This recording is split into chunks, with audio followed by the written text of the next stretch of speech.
What's going on, guys? I want to make this video to cover the #1 reason why people don't have success on Teespring.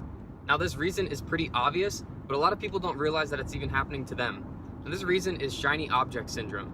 So people don't follow through on Teespring. They'll get started on Teespring and they'll start making some campaigns, give it a week or so, and then they see something else on the internet. Someone's talking about a different way to make money online. And they start to jump ship subconsciously. So they're not thinking about Teespring, they're not putting in as much effort as they were in the beginning. They're not consistently creating campaigns and pushing them out through social media in that initial phase. So this is why people don't succeed on Teespring. You're not building up your trust score, you're not getting those initial sales, and you're not motivating yourself. Because when that shiny object syndrome happens, you see something else that grabs your attention, and then your emotional brain power is going towards that other thing. It's not set on Teespring anymore. So my biggest piece of advice, if you want to succeed on Teespring, is to follow through. If you put in a couple months, I can't guarantee that you're going to be successful, but that is everything you need to do to be successful. After that, everything will take care of itself. It'll all be passive by that point.